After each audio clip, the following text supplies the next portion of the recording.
Considérant que manifester ne doit pas se réduire à simplement défiler dans des rues policées, mais bien à faire plier les gouvernants par tout moyen adéquat. Considérant que ce n'est pas à ceux qui organisent une répression meurtrière de définir ce qu'est la violence en désignant quelques vitrines cassées.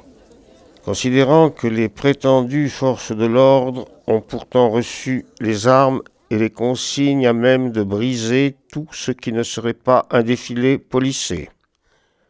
Considérant que depuis des années maintenant, elles appliquent une doctrine de maintien de l'ordre consistant à blesser, éborgner, larder la chair des manifestants d'éclats de métal, et cela à dessein.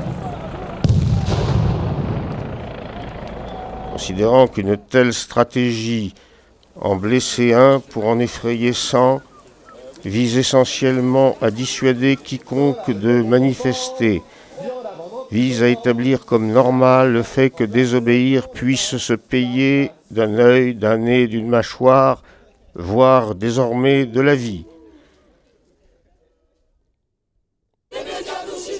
Considérant que la mort de Rémi Fraisse n'est en effet pas le fruit d'une bavure, mais la conséquence logique d'une telle stratégie. Considérant que même après le meurtre testé, les forces de l'ordre ont continué à utiliser des armes similaires à celles qui a causé la mort de Rémi, comme en témoignent les manifestants attaqués ou blessés par des grenades offensives ou des grenades de désencerclement ce samedi 1er novembre à Nantes et Toulouse.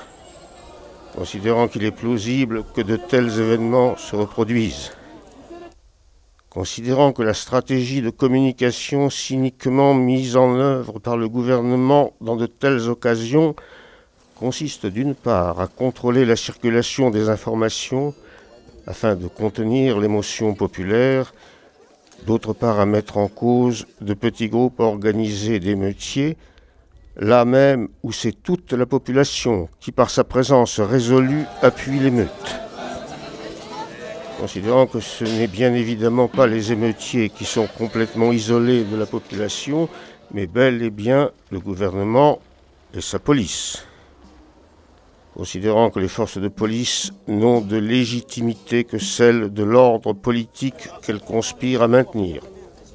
Considérant l'espèce que le présent ordre politique n'a lui-même plus un gramme de légitimité et que par voie de conséquence les forces de police non plus. Considérant qu'à peu près tout le monde déteste la police, y compris les policiers eux-mêmes. Considérant que la gendarmerie est partout comme un corps étranger qu'il convient d'extirper de la population.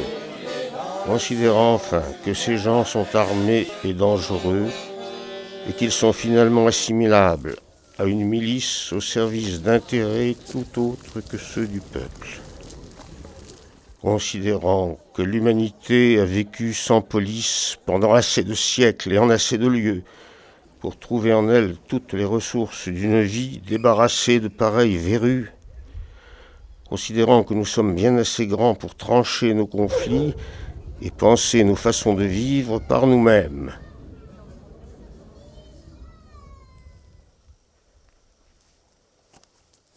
Nous, Assemblée populaire du plateau de Millevaches, appelons tous et chacun dans les jours qui viennent à se rendre en masse devant les commissariats, gendarmeries et casernes, afin d'y bloquer par tous les moyens nécessaires, piquets, soudures, cadenas, murets, etc., la sortie des uniformes globalement inutiles, malfaisants et régulièrement assassins qui les peuplent.